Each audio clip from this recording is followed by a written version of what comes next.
Hi, this is Angela Skurtu again, and I'm with St. Louis Marriage Therapy. You can reach me at www.therapistintstlouis.com. So today we are talking about how to unlock resentment. Who doesn't have resentment? All right. So first of all, I said that because I want to normalize that it's pretty common in a relationship long term for you to develop little resentments here and there. But keeping them and not doing anything about them causes a lot of harm. Okay? So while it is common for people to build resentment, it's very harmful to keeping your relationship strong and healthy. So in this video, I want to talk to you about how to unlock that resentment.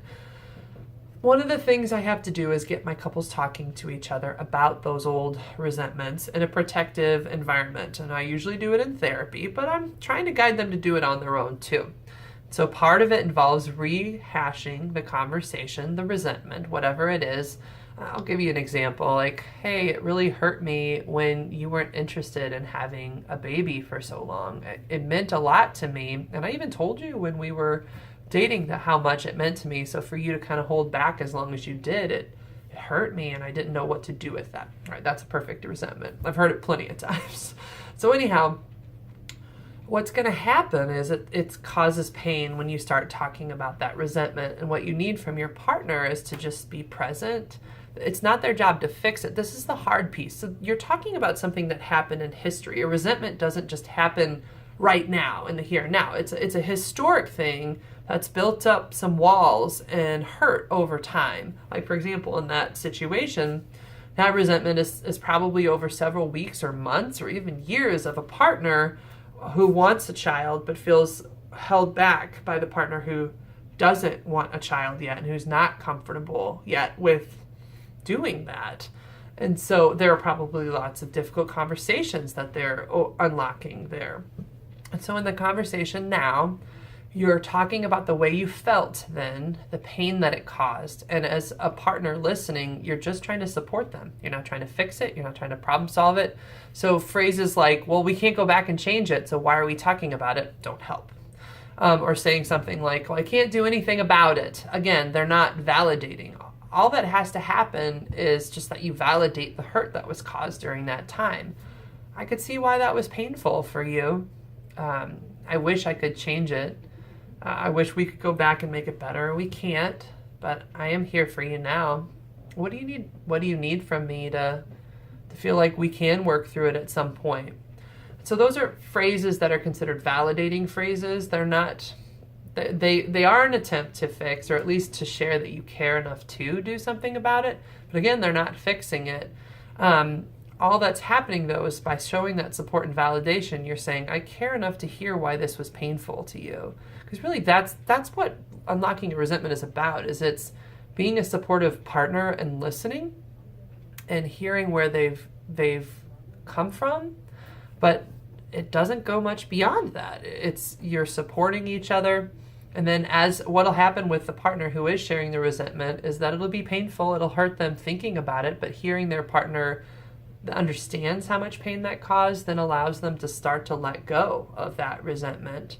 Now, for the person who's sharing the resentment, a piece of letting go of it is forgiving your partner.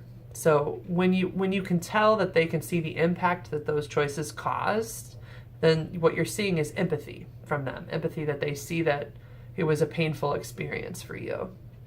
And when that empathy is present, it does make us a little more willing to forgive, but you still personally have to make the choice to forgive if you're going to let go of the resentment. And so it may mean looking back at that situation. We'll use the baby situation because that's actually a really common one. People struggling with, should we have a baby? Shouldn't we have a baby?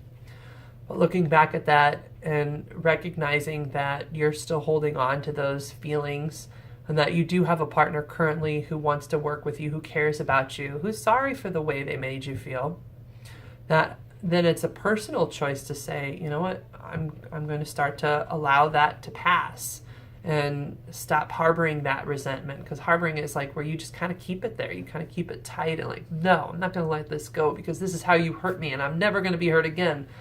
The problem is relationships are painful. Like that's how they work. We all hurt each other. And so if you kind of hold on to every resentment, even the tough ones, It prevents you from feeling love and connecting with your partner in a deep, deep way, because it is a way that we build walls against each other. And so if you were to imagine yourself kind of forgiving, it's almost like taking one of the rocks off of that wall and throwing it off to the wayside so that you are allowing yourself to be vulnerable again. And that doesn't mean you get to just be hurt all the time. It does mean that it helps to, it's okay to say things like, well, going forward, it would mean a lot to me if we really were careful with our conversations and we really considered each other's needs or came up with better compromises. I know that was a hard one because it felt like on either side, neither of us had an opportunity to make the best decision, but I need going forward to feel like we are trying to come up with compromises. We are trying to make both of us happy, because I really felt like it was your way during that time and my opinion didn't matter. And even if my opinion matters going forward, that would help me. So it's an example of setting up a repair for the future, because I mean, the whole baby conversation is only one of multiple difficult conversations couples will need to face. And a lot of times what people need is just representation, to feel like their opinion matters and that it's being considered while they make their life choices. So that's a little example of how I help couples work through their resentments. You've reached Angela Skurtu. This is Angela Skurtu at www.therapistintstlouis.com, and feel free to comment, like, and subscribe. Thank you.